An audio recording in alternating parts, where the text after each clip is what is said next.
با مقصد پیشگیری بیماری سیرویتی کرونا کووید 19 طبق نقشه مقامات اجرایی حکومت دولتی ناحیه شهرنو،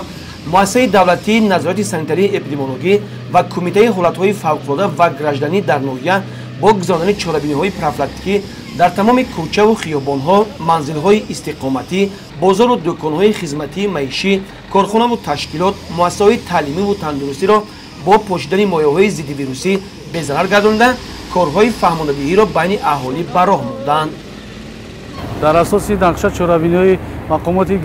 حکومت دولتی ناحیه شهرنو بخش کمیته حالت فوق‌العاده مدافع گراژدانی در ناحیه شهرنو در یک جایگی با مرکز نظارت سانیتری اپیدمیولوژی ناحیه برای بی‌ضررگردانی حدود بازارها و کوچه‌های ناحیه از بیماری سیرویتی کرونا کارهای بی‌ضررگردانی دزینفکسیون گذرانده شده ایستاده است. ما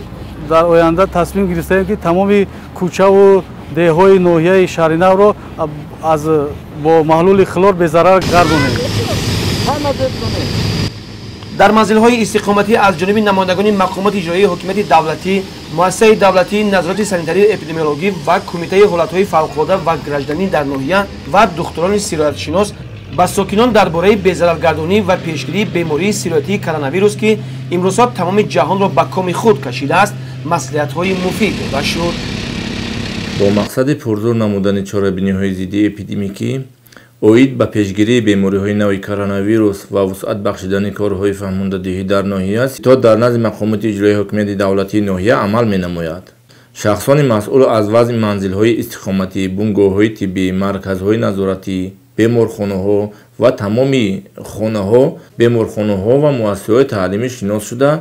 با اهالی اوید به ذخیره و استفاده محلول‌های اسپریتی، خلور، صابون، نقاب‌ها و دیگر موادهای ضروری مصلحت‌های مفید داده ایستادند. از طرف مرکز نظارت دولتی سانیتری اپیدمیولوژی در مؤسسه‌های جمعیتی، مأموری، بازارها چاره‌بینی‌های دزینفکسیونی پروفیلاکتیکی پرزور کرده شده است. با این مقصد در مرکز ذخیره‌های ضروری موادهای خلوردار، تجهیزات‌های داروپوشی، لباس‌های حمایت ذخیره کرده شده است. در چاره‌بینی دزینفکسیونی و بی‌ضررگردانی زیاده از 300 نفر دکتران با لباس‌های مخصوص و نمایندگان کسب و کار گوناگون، همچنین کارمندان بخش کمیته حالت‌های فوق‌العاده و گراژدانی در ناحیه شهرنو اشتراک نموده تمام کوچه‌های ناحیه، اتاق‌های کاری، کارخانه و تشکیلات، مؤسسه‌های تحصیلات میانه عمومی، کودکستان‌ها، بیمارخانه، درمانگاه و گرد و اطراف استفاده از ماشین‌های آتش خاموش‌کنی با داروها به ضرر گردانیدند.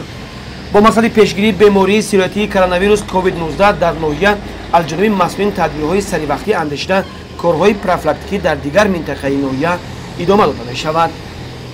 گزارش خورشید حلیموف، صاحب نور عبدالرسولوف، فیروز میرزایف از ناحیه شهرنو برای برنامه اطلاعاتی نوی.